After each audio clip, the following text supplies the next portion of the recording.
Isomerism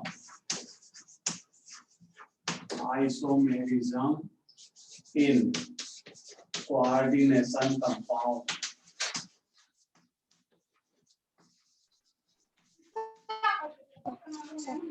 इस heading की आज स्टडी करेंगे।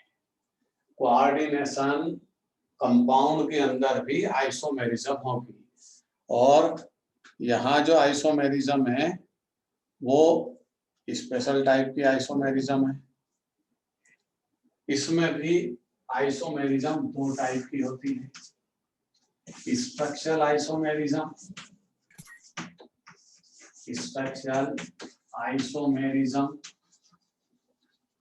और दूसरे टाइप की आइसोमेरिज्म होती है स्टीरियो आइसोमेरिज्म। कितना टाइप की आइसोमेरिज्म है? कोऑर्डिनेशन कंपाउंड के अंदर दो टाइप। पहली आइसोमेरिज्म स्ट्रक्चरल आइसोमेरिज्म, जैसे ऑर्गेनिक कंपाउंड में होती थी स्ट्रक्चरल आइसोमेरिज्म, बट वहां 6 टाइप की होती थी। यहाँ हमारे सिलेबस में 4 टाइप की isomerism, structural isomerism coordination compound के अंदर। ऑर्गेनिक केमिस्ट्री में भी स्टीरियो आइसोमेरिज्म होती थी, स्पेस अरेंजमेंट चेंज हो, तो यहाँ भी स्टीरियो आइसोमेरिज्म। यहाँ उसके दोनों टाइप है, ज्योमेट्रिकल एंड ऑप्टिकली। पहले इसके टाइप लिखेंगे, कितने टाइप है। सबसे पहले है आयोनाइजेशन आइसोमेरिज्म। दूसरे टाइप की स्ट्रक्चरल आइसोमेरिज्म है हाइड्रेट आइसोमेरिज्म। तीसरे टाइप की है लिंकेज आइसोमेरिज्म, और चौथे नंबर की है कोऑर्डिनेट आइसोमेरिज्म। 4 टाइप की आइसोमेरिज्म स्ट्रक्चरल आइसोमेरिज्म में आती है। फिर से नाम बता था, आयोनाइजेशन आइसोमेरिज्म, हाइड्रेट आइसोमेरिज्म, इसको सॉल्वेंट आइसोमेरिज्म भी बोलते हैं, linkage isomerism, coordinate isomerism. Stereo isomerism 2 type की होगी, जिसमें ज्योमेट्रिकल आइसोमेरिज्म और दूसरे ऑप्टिकली आइसोमेरिज्म। दूसरे टाइप की होती है ऑप्टिकली आइसोमेरिज्म। तो पहले टाइप की जो ज्योमेट्रिकल आइसोमेरिज्म है, इसमें हम 2 टाइप के कंपाउंड में स्टडी करेंगे। एक वो कंपाउंड जिसका कोऑर्डिनेशन नंबर 4 टेट्राहेड्रल या स्क्वायर प्लेनर ज्योमेट्री में कोऑर्डिनेशन कंपाउंड। कोऑर्डिनेशन नंबर 4 होगा तो ज्योमेट्री क्या होगी? स्क्वायर प्लेनर, या ज्योमेट्री होगी टेट्राहेड्रल। तो इसका हाइब्रिडाइजेशन क्या होगा? टेट्राहेड्रल का हाइब्रिडाइजेशन sp3 होता है, और स्क्वायर प्लेनर का हाइब्रिडाइजेशन क्या होगा? dsp2। तो यहाँ पर ज्योमेट्रिकल आइसोमेरिज्म में फायदा हमको ये है कि sp3 हाइब्रिडाइजेशन वाले जितने भी कोऑर्डिनेशन कंपाउंड है वो ज्योमेट्रिकल आइसोमेरिज्म शो नहीं करेंगे। केवल स्क्वायर प्लेनर ज्योमेट्री वाले कंपाउंड ही ज्योमेट्रिकल आइसोमेरिज्म शो करेंगे, जिनका कोऑर्डिनेशन नंबर 4 है। दूसरी ज्योमेट्रिकल आइसोमेरिज्म उनके लिए होगी जिनका कोऑर्डिनेशन नंबर 6 है, और फिर उनकी ज्योमेट्री क्या बनेगी? ऑक्टाहेड्रल। और इनका जो हाइब्रिडाइजेशन है वो sp3d2 या फिर d2sp3 होगा। दोनों में ऑक्टाहेड्रल ज्योमेट्री होती है। तो इस तरह हम आइसोमेरिज्म की स्टडी करेंगे। आइसोमेरिज्म की डेफिनेशन आपको आती है। पहली मॉलिक्यूलर फार्मूला उसमें सेम होगा, बट इनके स्ट्रक्चर डिफरेंट होंगे। इसको नोट करेंगे, उसके बाद स्टेप वाइज एक एक आइसोमेरिज्म की स्टडी करेंगे। बोर्ड पर से पहले चार्ट बनाइए, इस चार्ट की अपने को स्टडी करना है, फिर मैं डिटेल स्टडी आपको करवाता हूं। नोट करिए बोर्ड पर से।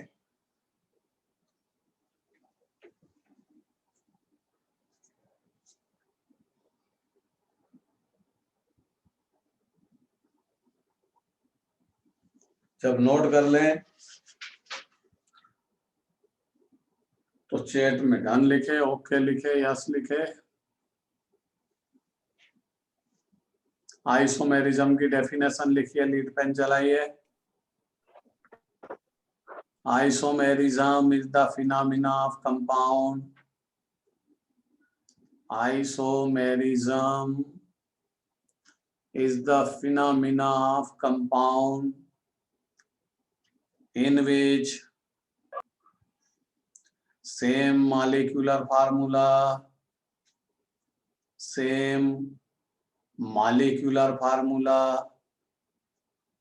but different structural formula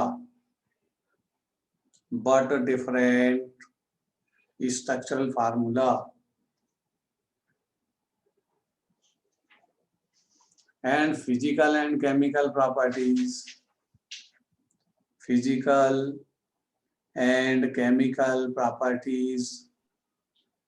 of isomers different to each other,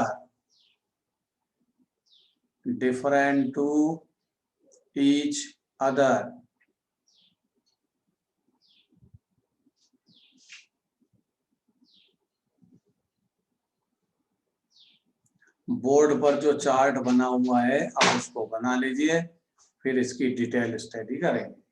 बनाइए।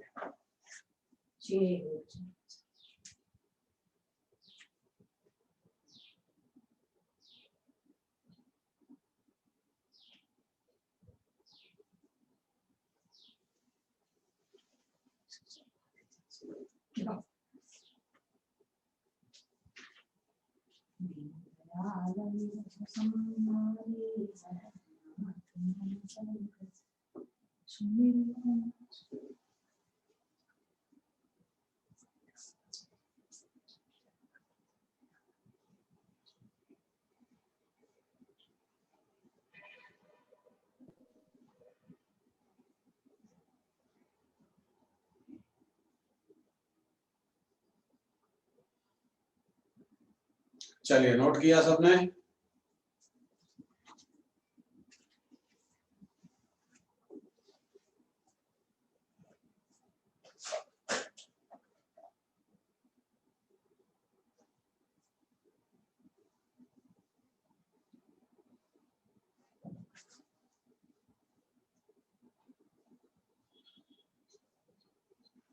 फर्स्ट टाइप लिखिए। पहले स्ट्रक्चरल आइसोमेरिज्म की स्टडी करेंगे। स्ट्रक्चरल आइसोमेरिज्म में सबसे पहले आइसोमेरिज्म कौन है? आयोनाइजेशन और हाइड्रेट आइसोमेरिज्म, दो की एक साथ स्टडी करेंगे, फिर रिमेनिंग दो बाद में करेंगे। तो सबसे पहले आइसोमेरिज्म में नोट करिए, स्ट्रक्चरल आइसोमेरिज्म का पहला टाइप आयोनाइजेशन आइसोमेरिज्म।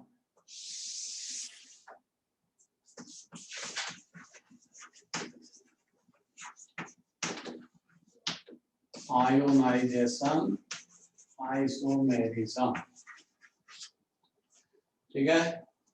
अब आयोनाइजेशन आइसोमेरिज्म में मॉलिक्यूलर फार्मूला सेम होगा, एक ही कंपाउंड होगा, उसके डिफरेंट स्ट्रक्चर शो करेगा, उसमें आयन का डिफरेंट होगा। आयन वो दोनों अलग अलग प्रोड्यूस करेंगे। जैसे ये कंपाउंड CrNH3 होल 4, यहाँ पर होगा Br2 और आउटसाइड है Cl। पहले पूरा इसका नाम पढ़ेंगे IUPAC। देखिए ये है टेट्रामाइन, 4 अमाइन मतलब टेट्रामाइन, T से स्टार्ट होगा, कैपिटल T, टेट्रा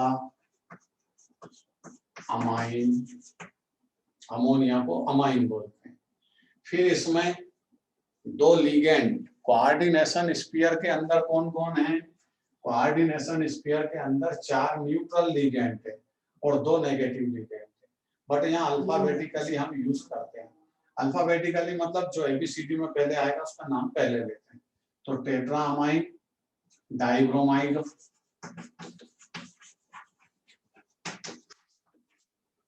एक, उसके बाद सेंट्रल मेटल का नाम आएगा। तो सेंट्रल मेटल का नाम क्या है? क्रोमियम, क्योंकि ये खुद पॉजिटिव पार्ट है, इसका सफिक्स एट नहीं होगा। क्रोमियम। ऑक्सीडेशन स्टेट पता है, कंपाउंड के अंदर टोटल नेगेटिव आयन कितने हैं? कोऑर्डिनेशन स्फीयर के इनसाइड हो चाहे आउटसाइड, 2 ब्रोमीन है और 1 क्लोरीन, 3 नेगेटिव आयन है, मतलब क्रोमियम का ऑक्सीडेशन स्टेट थर्ड, और आउटसाइड है क्लोराइड। इसमें गैप होगा क्योंकि ये पूरा पॉजिटिव पार्ट एक साथ आता है, पॉजिटिव नेगेटिव में स्मॉल गैप होगा। बाहर वाले जो कोऑर्डिनेशन स्फीयर के आउटसाइड होते हैं उसके नंबर का इंडिकेशन नहीं होता, उसका एज इट इज नाम लिखते हैं। ये पहला है, ये आइसोमर्स। अब इस आइसोमर्स को चेंज करेंगे, इसका आयन कौन सा रहेगा? जब आप वाटर में डिसॉल्व करोगे तो ये क्या देगा? ये Cl माइनस देगा। ठीक, अब दूसरा देखते हैं, यहां से CrNH3 ऑल और यहाँ ये Cl अंदर आएगा Br के साथ, 1 क्लोरीन अंदर आया तो 1 ब्रोमीन बचेगा। कोऑर्डिनेशन नंबर 6 से ज्यादा नहीं हो सकता, कोऑर्डिनेशन स्फीयर में 6 लिगेंड से ज्यादा नहीं हो सकते, मतलब 6 लोन पेयर देने वाले। लिगेंड कितने भी हो सकते हैं, टोटल लोन पेयर 6 होते हैं। 4 ये देगा, 1 क्लोरीन देगा, 1 ब्रोमीन, तो 1 ब्रोमीन को बाहर जाना पड़ेगा। अब बताओ, जब आप इसको वाटर में डिसॉल्व करोगे तो ये कौन सा आयन देगा? अरे ये वैलेंसी आयोनाइजेबल होती है, ये आयोनाइज्ड होगी, बाहर वाला ब्रोमीन इसको रिलीज करेगा, ये पॉजिटिव आयन के फॉर्म में रह जाएगा। तो इस तरह मॉलिक्यूलर फार्मूला सेम है, बट डिसॉल्व स्टेट में डिफरेंट आयन शो करते हैं या डिफरेंट आयन देते हैं, इसलिए इसको बोलते हैं आयोनाइजेशन आइसोमेरिज्म। लिखिए, आयोनाइजेशन आइसोमेरिज्म। पहली आयोनाइजेशन आइसोमेरिज्म में लिखिए, molecular formula same, molecular formula same but different structural formula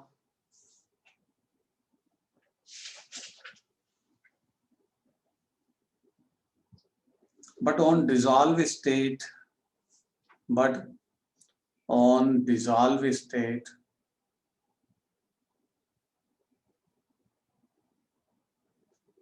isomers, but on dissolve state isomers gives a different ion, gives different ion। Example board पर लिखा है, note कर लीजिए।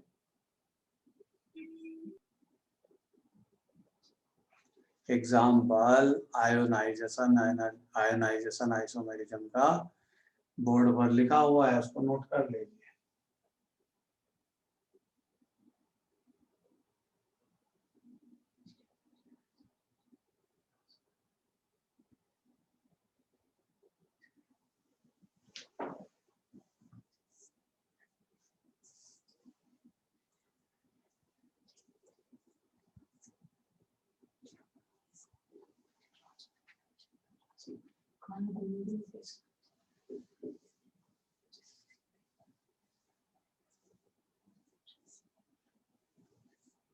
चलिए, नोट कर लिया। Second isomerism, number 2 hydrate isomerism. Second number की होती है हाइड्रेट आइसोमेरिज्म। आप नोट कर ले तो यस और नो लिखते चलिए, जो नोट नहीं कर पाता स्पीकर ऑन कर बोलिए। हाइड्रेट, ऐसा लगता है पढ़ते समय कि आप मोबाइल पर ना बैठे, किसी और को बिठा के चले गए। हाइड्रेट आइसोमेरिज्म, हाइड्रेट आइसोमेरिज्म का मतलब है जिसमें वाटर का मॉलिक्यूल कोऑर्डिनेशन स्फीयर के अंदर चेंज हो, वो कोऑर्डिनेशन स्फीयर से बाहर जाएगा, बदलेगा। जैसे CrCl3 into 6H2O, ये एक मॉलिक्यूलर फार्मूला है। क्रोमियम है central metal, chloride negative ion है, वाटर इसके अंदर न्यूट्रल लिगेंड। तो इसका पहला फार्मूला क्या होगा समझिए, ये मॉलिक्यूलर फार्मूला, अब इसके स्ट्रक्चर फार्मूला बनेंगे CrH2O होल 6 Cl3।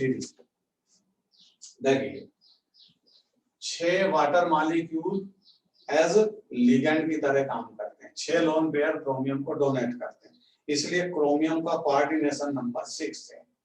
और कोऑर्डिनेशन नंबर के बाद यदि अगर आप ऑक्सीडेशन स्टेट पता करोगे तो क्रोमियम का ऑक्सीडेशन स्टेट 3 है, क्योंकि इसमें नेगेटिव आयन 3 है, बट वो कोऑर्डिनेशन के आउटसाइड है। ऑक्सीडेशन स्टेट का मतलब होता है कि कितने नेगेटिव आयन पूरे कंपाउंड के अंदर प्रेजेंट है, वो कोऑर्डिनेशन स्फीयर के बाहर हो चाहे भीतर हो, ऐसा कोई फर्क नहीं पड़ेगा। Total negative ion into their charge, ये ऑक्सीडेशन स्टेट का फार्मूला है। तो क्रोमियम का ऑक्सीडेशन स्टेट यहाँ क्या है 3, मतलब +3, उसमें 3 इलेक्ट्रॉन रिलीज कर रहा है। दूसरा compound CrH2O whole 5 water molecule है, अब एक बाहर जाएगा आउटसाइड और एक क्लोरीन अंदर आएगा। क्लोरीन बाहर कितने बचे 2, एक वाटर मॉलिक्यूल बाहर चला गया। इस तरह जब आप इसका IUPAC नेम लिखोगे तो बदल जाएगा, बोल के बताता मैं आपको, पेंटा एक्वा मोनोक्लोराइड हो, क्रोमियम 3rd क्लोराइड हाइड्रेट, बाहर जो वाटर चला जाता है उसको हाइड्रेट बोलते हैं, monohydrate. 3rd formula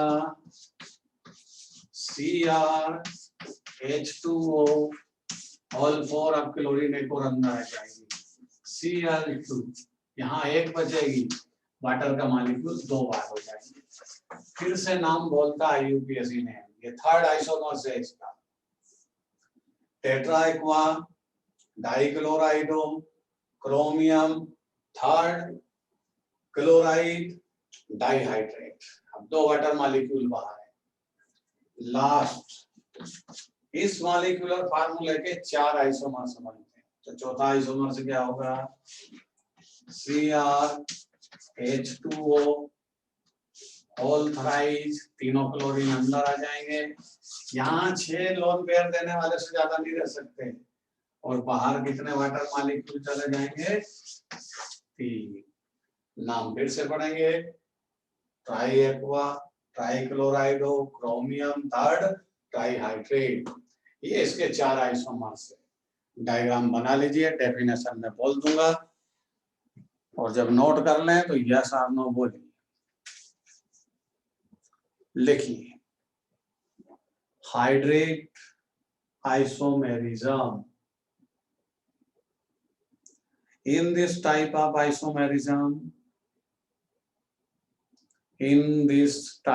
of isomerism, same molecular formula,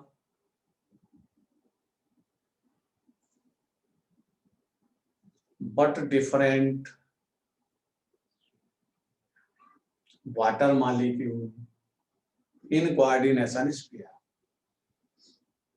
ये वाटर मॉलिक्यूल के डिफरेंस के कारण पैदा होती है। 4 आइसोमर्स बनेंगे इसके, चारों के बोर्ड पर से डायग्राम बनाएंगे।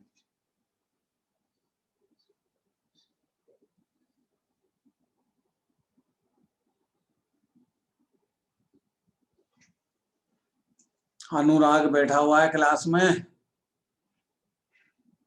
अनुराग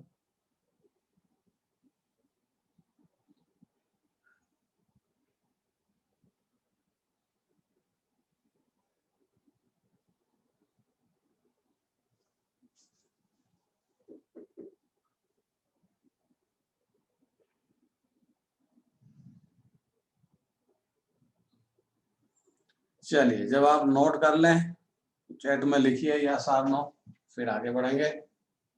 और अगली आइसोमेरिज्म तीसरे नंबर की, जिसको हम बोलते हैं लिंकेज आइसोमेरिज्म, उसकी स्टडी करेंगे।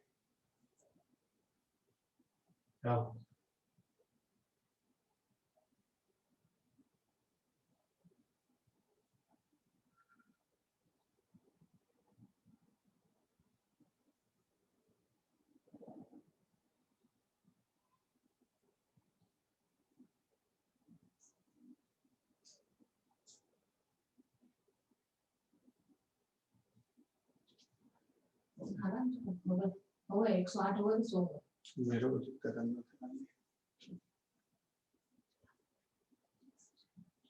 चलिए आगे बढ़िए। तीसरे नंबर की आइसोमेरिज्म जिसका नाम है लिंकेज आइसोमेरिज्म।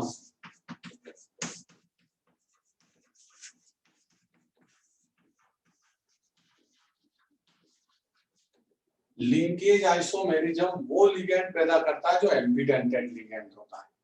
अगर आपको एग्जाम में इसका क्वेश्चन आता है और वहां आपको लगे कि वहां पर एम्फीडेंटेड लिगेंड प्रेजेंट है तो समझ लेना लिंकेज आइसोमेरिज्म का ये एग्जांपल है। अब एम्फीडेंटेड लिगेंड कितने होते हैं? 3। एक मैंने बोला था साइनाइड, तो दूसरा बोला था आइसोसाइनाइड, एक तो ये पेयर है। एक मैंने बोला था ONO और दूसरा बोला था NO2 नाइट्रो, और एक थायोसाइनेट और आइसोथायोसाइनेट। ये 3 पेयर एम्फीडेंटेड लिगेंड के। अब एम्फीडेंटेड लिगेंड क्या होता है? एम्फीडेंटेड लिगेंड का मतलब होता है जो सेंट्रल मेटल को 2 एटम के थ्रू अपने लोन पेयर का डोनेशन करे, 2 साइड से 2 एटम से लोन पेयर का डोनेशन करे, वो एम्फीडेंट है। एक एग्जांपल लेते हैं, जैसे CONH3 और यहाँ लिख लेते हैं पहले ONO, लिगेंड उतने होना चाहिए, और बाहर लिख लेते हैं अपन ये ऐसे लिख दिया, ठीक है। अब ये कितने रखें? ये 2 3, तो मजबूरी में इसको कितना रखना पड़ेगा? ये होना चाहिए अपने को, ये 5 होना चाहिए, क्योंकि अंदर 5 और एक 6 लोन पेयर देने वाले होना चाहिए। आप पैरेलल ज्योमेट्री की बात करते हैं। और ये ब्रोमीन 2 बाहर है, ये ऑक्सीडेशन स्टेट बताएगी, ये नेगेटिव और ये भी नेगेटिव, तो 2 ब्रोमीन नेगेटिव और ONO माइनस भी नेगेटिव, तो ऑक्सीडेशन स्टेट 3 हो जाएगा। बट कोऑर्डिनेशन नंबर कितना है? 6। एक लोन पेयर ये देगा और 5 लोन पेयर अमोनिया देगा। इस तरह ये कंपाउंड का डायग्राम है। अब कंपाउंड के डायग्राम में ये चेंज होगा, मॉलिक्यूलर फार्मूला तो सेम रहेगा बट स्ट्रक्चर बदल जाएगा। क्या बदल जाएगा? CONH3 होल 5, ये एम्फीडेंटेड लिगेंड चेंज हो जाएगा, ये क्या हो जाएगा? इसका नाम अब यहाँ NO2 बन जाएगा, और यहाँ कौन रहेगा? Br। और दूसरी चीज ध्यान रखना, ये एम्फीडेंटेड लिगेंड अंदर ही चेंज होगा, बाहर नहीं जाएगा। अगर ये बाहर चला गया तो फिर आयोनाइजेशन आइसोमेरिज्म का एग्जांपल बन जाएगा, बाहर नहीं जाना चाहिए। ये कोऑर्डिनेशन स्फीयर के अंदर ही चेंज होगा, जैसे ONO, तो अब कौन हो गया? NO2। अब ध्यान से समझो, इसमें लोन पेयर का डोनेशन कौन करेगा? इसको नाइट्राइट बोलते हैं, नाइट्राइटो, क्योंकि नेगेटिव आयन का सफिक्स O होता है, तो इसको नाइट्राइटो बोलेंगे। इसमें लोन पेयर का डोनेशन कौन करता है? O, तो नाम लिखते समय ऐसे स्मॉल ब्रैकेट में O लिखा रहेगा। और इसको क्या बोलते हैं? इसका नाम तो नाइट्रो ही है, लेकिन इसमें लोन पेयर का डोनेशन कौन करेगा? नाइट्रोजन इस सेंट्रल मेटल को, नाइट्रोजन सेंट्रल मेटल को लोन पेयर डोनेट करेगा। तो lone pair donating side change होती है, तब लिंकेज आइसोमेरिज्म चेंज होती है, और उसी को हम एम्फीडेंटेड लिगेंड बोलते हैं। ये 3rd टाइप की आइसोमेरिज्म, इसको नोट करिए। उसके बाद 4th नंबर की आइसोमेरिज्म समझाता, जिसका नाम है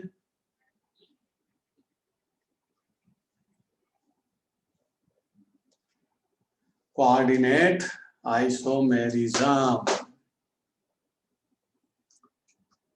चलिए भाई लिखिए, linkage isomerism. This type of isomerism arises due to this type of isomerism arises due to amphidentate ligand arises due to amphidentate ligand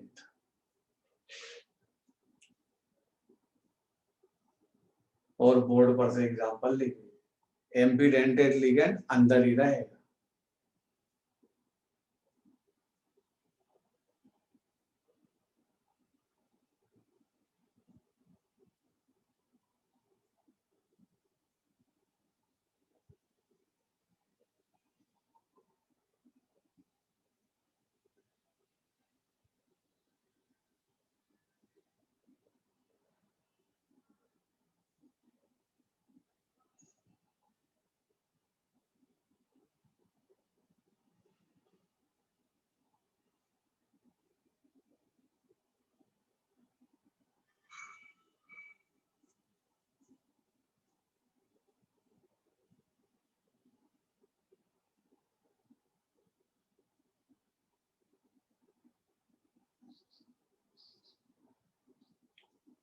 चलिए भाई, किसने लिखा?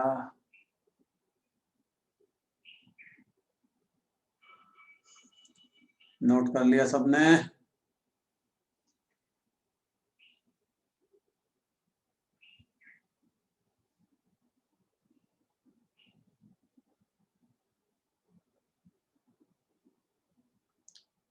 अंजलि ने नोट कर लिया। और ये कौन है? कार्तिक। कार्तिक ने भी नोट कर लिया। चलिए भाई, नेक्स्ट अगली आइसोमेरिज्म लेते हैं, जिसमें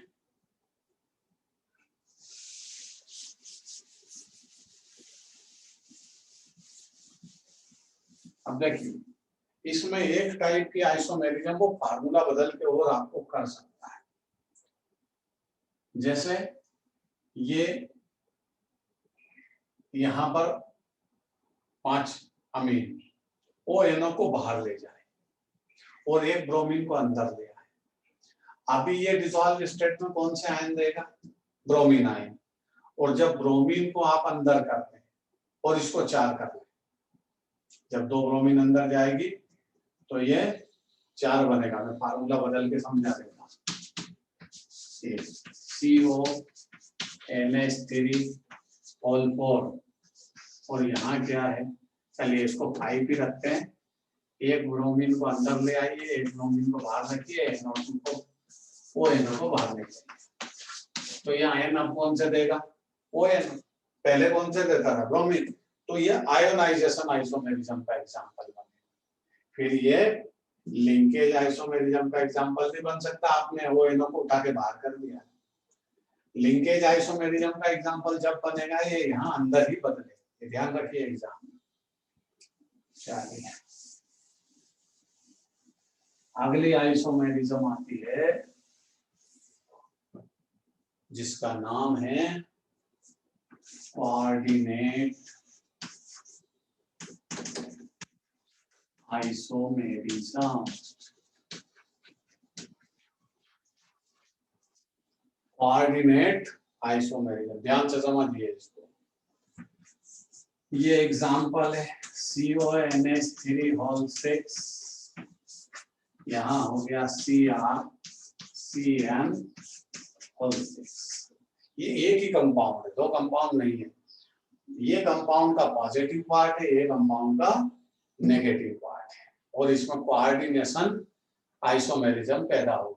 सेंट्रल मेटल एक्सचेंज हो जाते हैं, या बोलो कि लिगेंड एक्सचेंज हो जाते हैं। जैसे COCN6, ये क्या बन जाएगा? CrNH3। बदल गया, एक्सचेंज हो गए। पहले मैं इसका IUPAC नेम बताऊंगा। IUPAC सिस्टम में जब आप नेमिंग करते हो तो पॉजिटिव पार्ट की नेमिंग पहले होती है, तो ये पूरा पार्ट पॉजिटिव, और उसमें लिगेंड की नेमिंग पहले होगी। तो ये क्या नाम है इसका? हेक्सामाइन। ठीक, और ये पॉजिटिव पार्ट है, इसलिए इसमें 8 सफिक्स यूज नहीं होगा, ये सीधा कोबाल्ट। अब कोबाल्ट का ऑक्सीडेशन स्टेट कितना है वो पता करें इस कंपाउंड के अंदर। तो देखो ये टोटल कंपाउंड एक ही है, और इस पूरे कंपाउंड में अगर आप ध्यान से देखोगे तो ये तो न्यूट्रल लिगेंड है, ये किसी का ऑक्सीडेशन स्टेट शो नहीं करता। ये नेगेटिव आयन दिख रहे हैं आपको साइनाइड 6 है, तो 3 इसके हैं क्रोमियम के और 3 कोबाल्ट का है, तो आधा आधा ऑक्सीडेशन स्टेट हो जाएगा, क्योंकि आपको रूल बताया है कि कंपाउंड के अंदर टोटल नेगेटिव आयन ही ऑक्सीडेशन स्टेट को शो करेगा, और यहाँ साइनाइड 6 नंबर में, तो 3 ऑक्सीडेशन स्टेट कोबाल्ट का हो गया, 3 क्रोमियम का, तो वो दोनों के लिए ये आया कोबाल्ट थर्ड। अब इसका नाम लिखेंगे, तो ये नेगेटिव पार्ट है, तो यहाँ हेक्सासाइएनो से चालू होगा, हेक्सासाइएनो, क्योंकि 6 थे, और ये नेगेटिव पार्ट है इस कंपाउंड का, इसलिए इस सेंट्रल मेटल के साथ सफिक्स एट अटैच होगा, तो क्या बोलेंगे, क्रोमेट, ऑक्सीडेशन स्टेट थर्ड, खत्म हो गया नाम। तो IUPAC नेम ये, जब इसका IUPAC नेम रखोगे तो ये बदला जाएगा, क्या लिखेंगे, हेक्सासाइएनो कोबाल्ट थर्ड हेक्सामाइन क्रोमेट,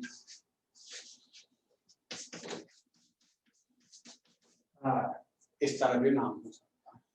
आप सेंट्रल मेटल को एक्सचेंज कर दीजिए या लिगेंड को एक्सचेंज कर दीजिए, इस टाइप की आइसोमेरिज्म बन जाएगी। देखिए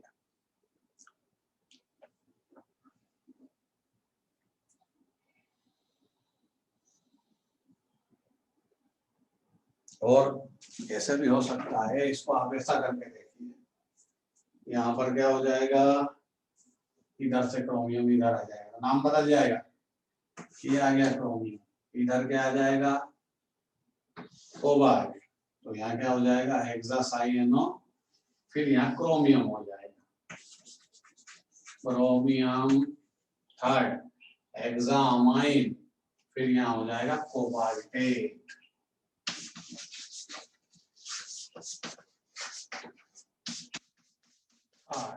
ये लिंक कौन सी आइसोमेरिज्म है, ये आइसोमेरिज्म है कोऑर्डिनेट आइसोमेरिज्म।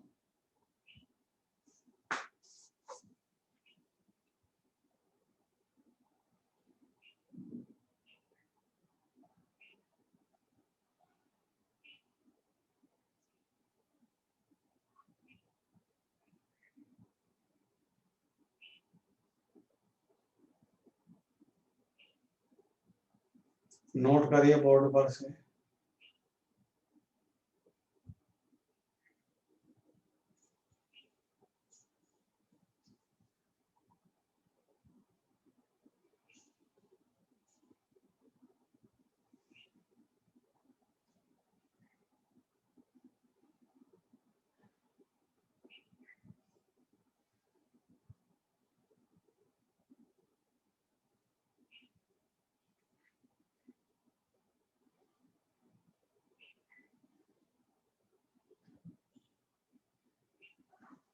चलिए नोट कर लिया।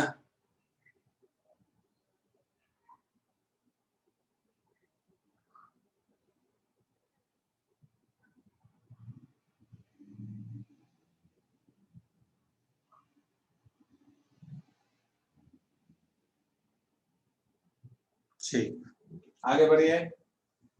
अगली आइसोमेरिज्म, ये स्ट्रक्चरल आइसोमेरिज्म चारों टाइप की खत्म हुई, अब आती है स्टीरियो आइसोमेरिज्म।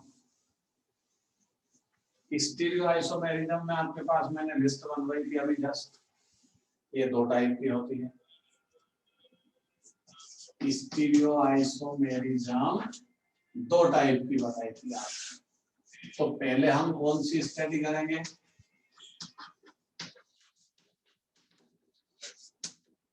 पहले हम स्टडी करेंगे ज्योमेट्रिकल आइसोमेरिज्म, ऑप्टिकली बाद में बात करेंगे। ज्योमेट्रिकल आइसोमेरिज्म कोऑर्डिनेशन कंपाउंड में कोऑर्डिनेशन नंबर के बेस पर होती है, तो इसके भी 2 पार्ट करना पड़ेंगे। ऐसा कंपाउंड ज्योमेट्रिकल आइसोमेरिज्म के लिए सेलेक्ट करना पड़ेगा जिसका कोऑर्डिनेशन नंबर 4 हो। अब यहाँ आपकी प्रॉब्लम ये आती है कि अगर कंपाउंड कोऑर्डिनेशन नंबर 4 रखेगा तो उसका हाइब्रिडाइजेशन sp3 हो सकता है, या उसका हाइब्रिडाइजेशन dsp2 भी हो सकता है। यहाँ तो लो स्पिन ज्योमेट्री भी है तो हाई स्पिन ज्योमेट्री भी है।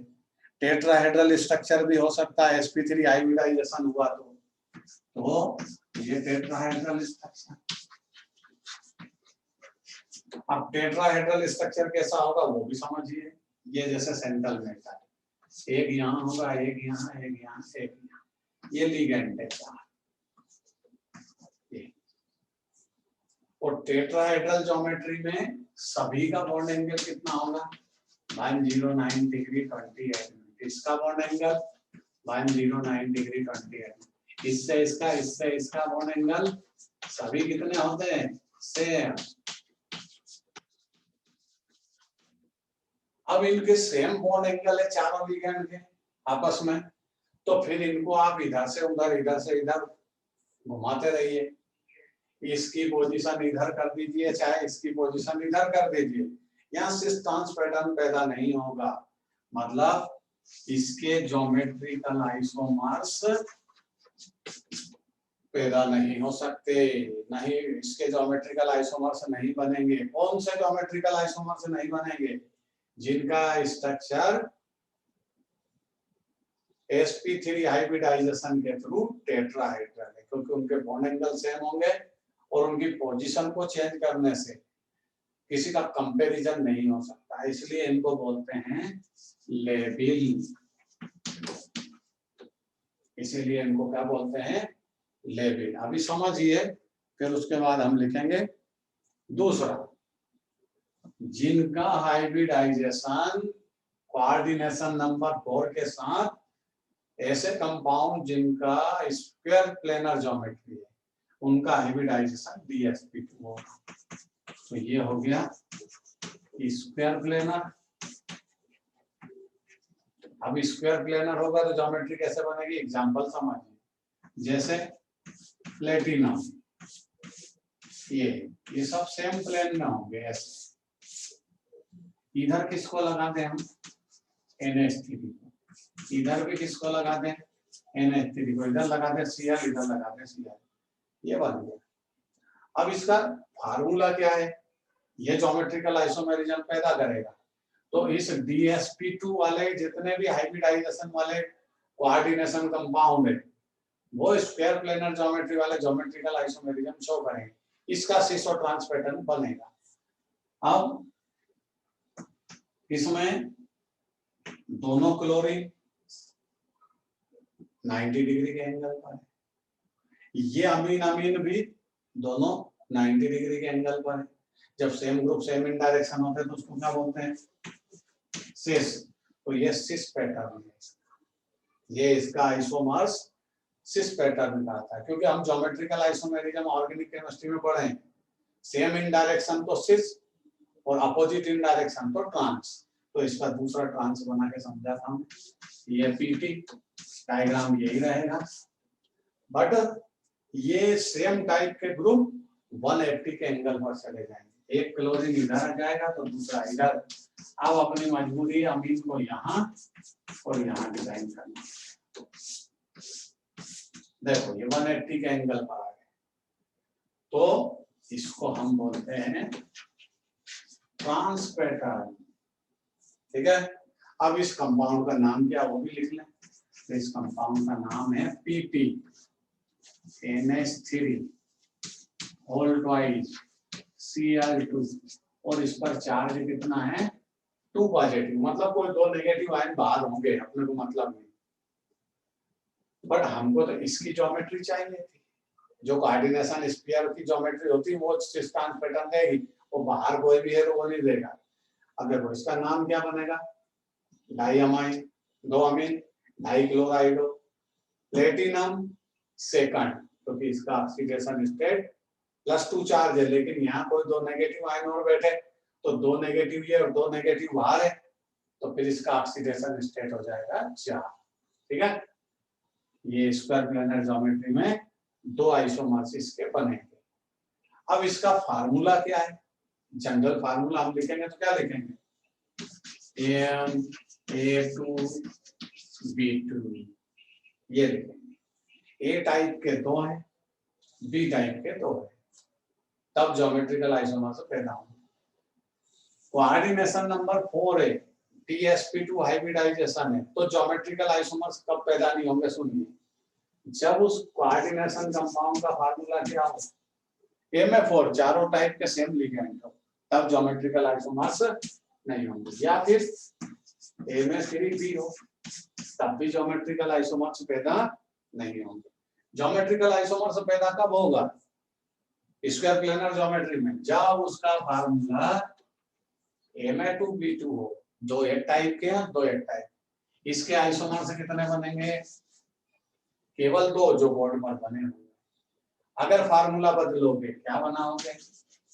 Ma2BC। ए टाइप के दो है, बी टाइप का एक कर दिया, फिर तीसरा बदल दिया सी टाइप का, तो इसके आइसोमर्स भी कितने बनेंगे? दो। और अगर इसमें आपने फार्मूला चेंज कर दिया MABCD, तो इसके आइसोमर्स कितने बनेंगे? 3। ये याद रखने की बात है, ठीक है? लिखिए, नोट करिए।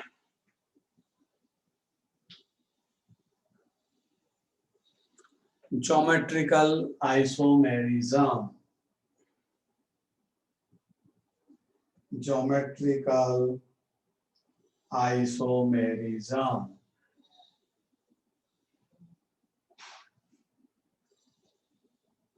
ज्योमेट्रिकल आइसोमेरिज्म में लिखिए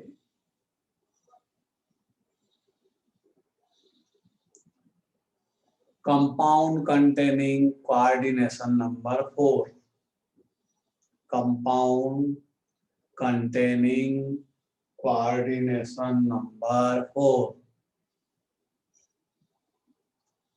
दूसरा पॉइंट लिखिए,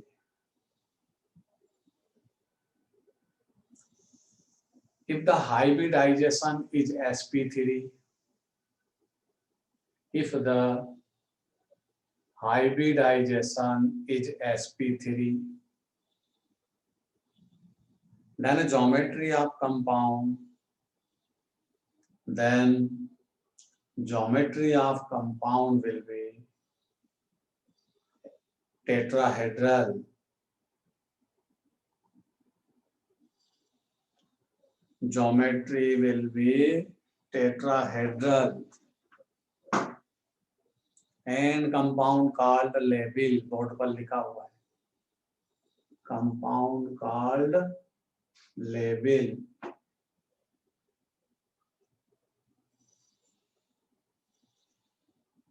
This type of compound, this type of compound do not show geometrical isomerism. Geometrical isomerism, इस टाइप के कंपाउंड ज्योमेट्रिकल आइसोमेरिज्म को शो नहीं करें। अगला पॉइंट लिखिए, 3rd नंबर का पॉइंट लिखिए, the coordination number 4, coordination number 4, but hybridization DsP2, but hybridization DsP2,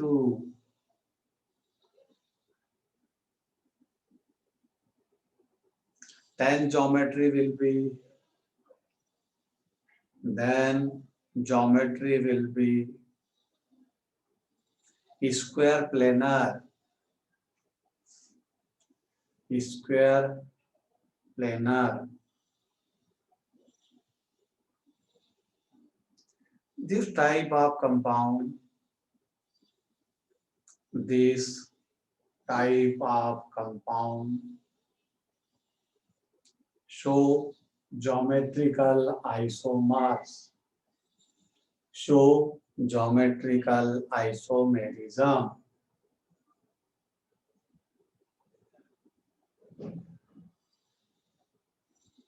अब देखिए इसमें भी कंडीशन लिख लीजिए, कौन शो नहीं करेगा, MA4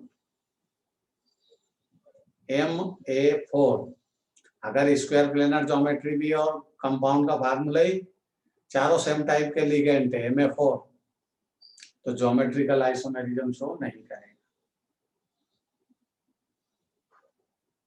नंबर 2 MA3B, ये भी शो नहीं करेगा।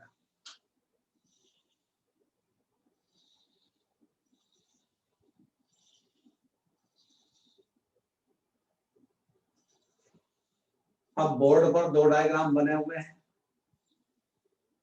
MA2B2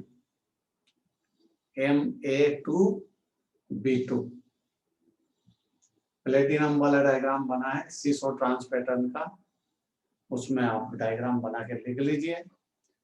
अगर सेम टाइप के लिगेंड 90 डिग्री पर है तो सिस पैटर्न बनेगा, और सेम टाइप के ग्रुप 180 के एंगल पर आ जाएंगे तो ट्रांस हो जाएगा।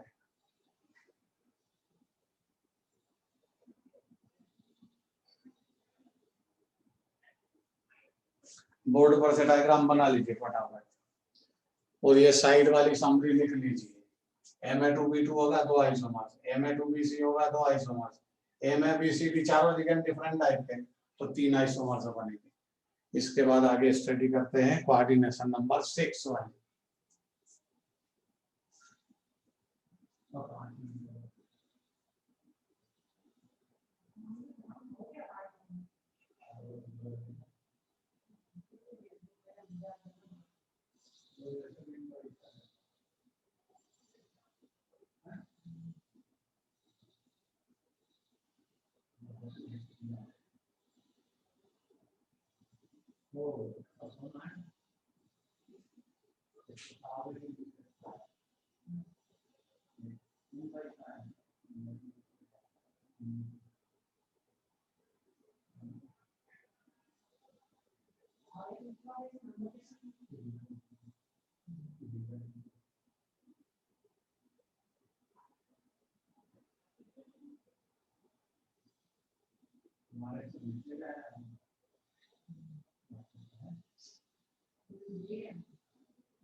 चलिए भाई, नोट कर लिया?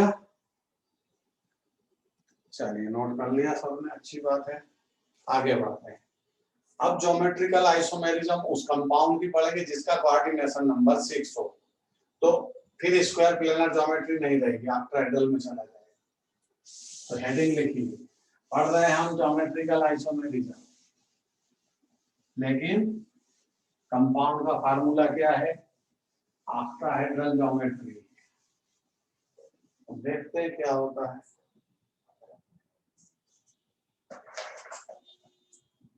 ज्योमेट्रिकल आइसोमेरिज्म ऑक्टाहेड्रल के लिए कोऑर्डिनेशन नंबर क्या होता है? 6। इसका हाइब्रिडाइजेशन क्या होगा? या तो D2sp3 या sp3D2। ठीक है, तो इसी में ऑप्टिकली आइसोमेरिज्म भी आ जाएगी, देखते कैसे। अब ये ज्योमेट्रिकल आइसोमेरिज्म कोऑर्डिनेशन नंबर 6 वाले कौन कौन से कंपाउंड शो करेंगे पहले समझ लीजिए। MA6 सेम टाइप के 6 लिगेंडों में नहीं होगा। MA5B नहीं होगा, कौन होगा? इस तरह होना चाहिए, MA4B2। इस तरह के कंपाउंड जो फार्मूला रखेगा, ए 4 टाइप के, बी 2 टाइप के, तब वो ज्योमेट्रिकल आइसोमेरिज्म शो करेगा। डायग्राम बना के समझा था। जैसे क्रोमियम, इधर क्या लगा है NH3, NH3, NH3, NH3, ये चारों टाइप के लिगेंड सेम प्लेन में है। अब दो कहाँ है, थोड़ा सा इसको हटा देते, ऊपर लिख देते हैं। कौन सा फार्मूला है ये फार्मूला आएगा MF और B2 वाले की बात कर रहे हैं। ये चारों same ligand square planar geometry में सेम प्लेन में है। अब एक कहाँ आएगा यहाँ पर और दूसरा यहाँ। अब ये देख करके बताओ कि सेम टाइप के ग्रुप कौन सी एंगल पर है। ये सेम टाइप के ग्रुप तो 180 के एंगल पे होगा ना, ये तो सेम प्लेन में है। ये अप हो गया, ये डाउन हो गया, इन दोनों का कॉमन एंगल क्या हो गया 180। मतलब ये पोजीशन कौन सी हो गई, ये ट्रांस आइसोमर्स है। और ये जो ट्रांस आइसोमर्स है ये सिमेट्रिक है, और सिमेट्रिक है तो इसकी मिरर इमेज नहीं होगी। इसका मतलब ये ऑप्टिकली आइसोमेरिज्म शो नहीं कर सकता। बट इस ट्रांस पैटर्न का मैं सिस पैटर्न बना के समझाता हूं। ये क्रोमियम, अब यहाँ पर कौन रहेगा क्लोरीन, यहाँ पर अमोनिया, यहाँ पर भी क्लोरीन, यहाँ पर अमोनिया, यहाँ पर भी अमोनिया, और एक अमोनिया यहाँ पे सपोज ये। अब ये और ये तो 90 डिग्री के एंगल में, ये वाला और ये वाला, ये वाली सेकंड क्लोरीन जो यहाँ थी यहाँ आ गई, यहाँ आए, यहाँ आए, यहाँ आए, कहीं भी आए, इससे तो अब इसका 90 डिग्री का ही एंगल रहेगा। इसलिए ये पैटर्न कैसा हो गया सिस पैटर्न हो गया। और सिस पैटर्न कैसा है एसिमेट्रिक, ये तो सिमेट्रिक था इसलिए इसकी मिरर इमेज नहीं थी। बट ये सिस क्या करेगा अपनी मिरर इमेज रखेगा, मतलब ऑप्टिकली आइसोमेरिज्म भी शो करेगा। इस तरह कोऑर्डिनेशन नंबर जब 6 होते हैं तो सिस पैटर्न वाला ऑप्टिकली आइसोमेरिज्म भी शो करने लगता है, जबकि ये ट्रांस सिमेट्रिक होगा। दोनों सेम ग्रुप 180 के एंगल पे सिमेट्रिक ज्योमेट्री, इसकी मिरर इमेज आपको नहीं मिलेगी। नोट करिए कोऑर्डिनेशन नंबर 6 MF और B2 वाले डायग्राम की बात की हमने।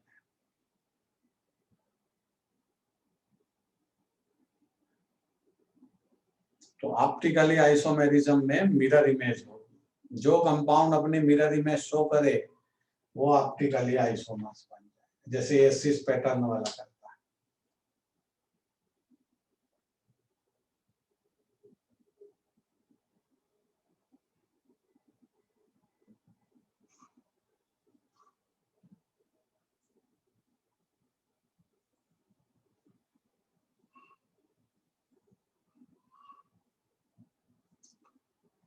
चलिए भाई फटाफट नोट करिए।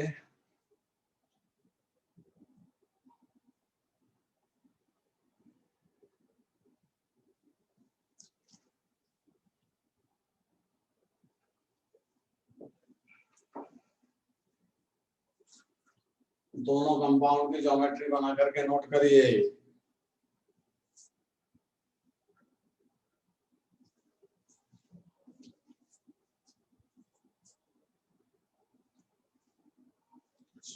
अगला नेक्स्ट, अब फार्मूला बदलेगा।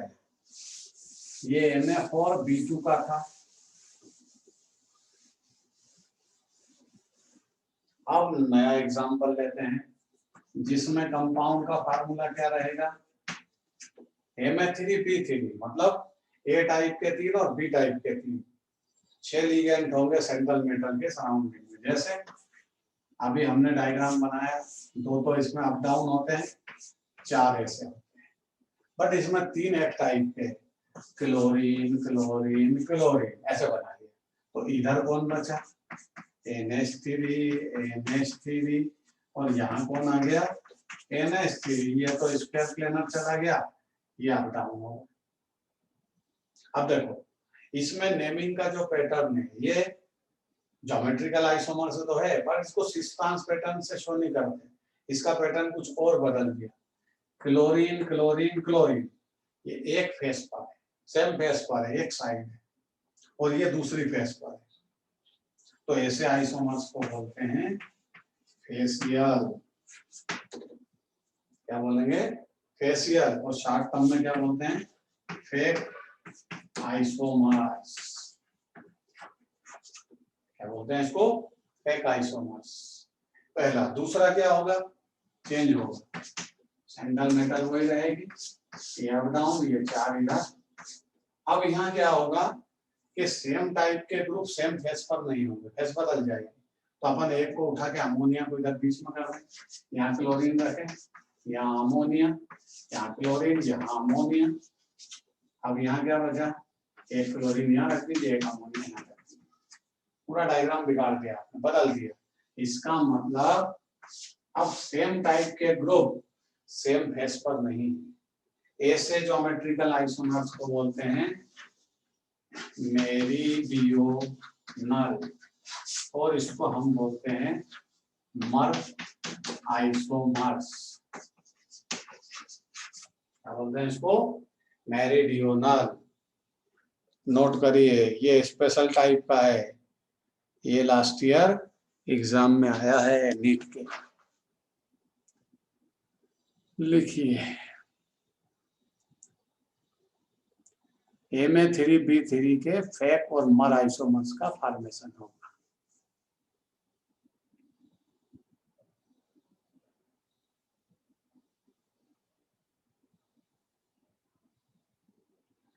चलिए बोर्ड पर से नोट कर लें, फिर ऑप्टिकली आइसोमेरिज्म और खत्म करते हैं आज,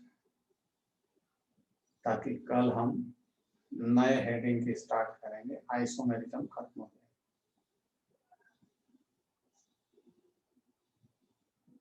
ऑप्टिकली आइसोमेरिज्म में जैसा आपको समझाया मैंने, इसी के जो पहले वाले एग्जाम्पल थे सिस वाला, वो ऑप्टिकली आइसोमेरिज्म शो करता है, क्योंकि जो सिस पैटर्न होता है वो एसिमेट्रिक होता है।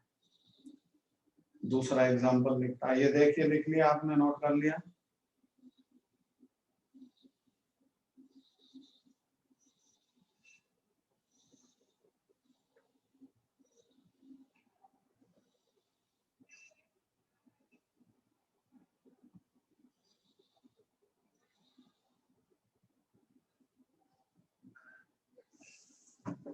चलिए अगला, लास्ट एग्जांपल ऑप्टिकली आइसोमेरिज्म का। ऑप्टिकली आइसोमेरिज्म में यहाँ किरेल कार्बन नहीं होगा, क्योंकि यहाँ कार्बन का कंसेप्ट नहीं है, यहाँ मिरर इमेज का कंसेप्ट है। जो कंपाउंड अपनी मिरर इमेज शो करेगा वो ऑप्टिकली आइसोमेरिज्म शो करेगा। जैसे अभी जैसे हमने बोला था कि सिस पैटर्न वाला जो कंपाउंड है वो उसकी मिरर इमेज बन सकती है। कैसे बनेगी देखिए, जैसे ये कोबाल्ट। अब पहले ऑक्टाहेड्रल ज्योमेट्री बनाएंगे, और इसके पास लिगेंड कितने हैं? यहाँ लगा लो क्लोरीन, यहाँ लगा लो क्लोरीन। अब इसमें बाइडेंटेड लिगेंड लगाओ। बाइडेंटेड लिगेंड वो होता है जो अपने 2 लोन पेयर का डोनेशन करता है यहाँ। अब देखो क्लोरीन 180 के एंगल से, तो ये पैटर्न क्या हो गया? ट्रांस, मतलब ये ज्योमेट्रिकल आइसोमेरिज्म भी शो करता है। ये बाइडेंटेड लिगेंड है, इसका कंपाउंड का फार्मूला क्या होगा? MAA होल ट्वाइस B2, ऐसा फार्मूला बन जाएगा। बाइडेंटेड लिगेंड है ये, इथिलीन डाइअमीन। तो ये बाइडेंटेड लिगेंड है, तो ऐसे लगा दिया, क्लोरीन को अपोजिट लगा दिया, तो ये ज्योमेट्रिकल आइसोमेरिज्म शो करेगा। बट ये सिमेट्रिक है, तो इसकी मिरर इमेज होगी क्या? नहीं। जैसे पहले मैंने समझाया था डायग्राम बना के कि जो सिस पैटर्न होते हैं वो अपनी ऑप्टिकली आइसोमेरिज्म को शो करते हैं। तो ये तो है ट्रांस, तो ट्रांस ज्योमेट्रिकल आइसोमेरिज्म शो करेगा, बट ये सिमेट्रिक है, इसलिए इसकी मिरर इमेज नहीं होगी। इसका दूसरा डायग्राम बना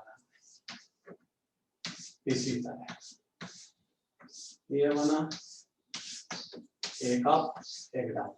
अब क्लोरीन को कहाँ कर लें, 90 डिग्री के एंगल पे, तो इन कहाँ लगेगा, एक इन तो मजबूरी में यहाँ लगेगा और एक इनको मजबूरी में यहाँ लगाना पड़ेगा, क्योंकि बाइडेंटेड लिगेंड। ये मॉलिक्यूल अब एसिमेट्रिक हो गया, अब इसकी मिरर इमेज बनेगी। और कैसी मिरर इमेज बनेगी, ये कोबाल, ये चारों साइड ऐसे, ये। अब आप यहाँ ये क्लोरीन यहाँ दिखेगी मिरर में, और ये वाली क्लोरीन यहाँ दिखेगी। ये वाला पोर्शन कहाँ दिखेगा, यहाँ, ये वाला इन, और ये वाला इन कहाँ चला जाएगा। तो देखो इसी एग्जांपल के लिए बोला था आपको कि सिस पैटर्न वाला, ये पैटर्न कौन सा है, सिस पैटर्न की मिरर इमेज बनती है, क्योंकि सिस पैटर्न एसिमेट्रिक होता है। तो कब होगा, ये कंडीशनल है।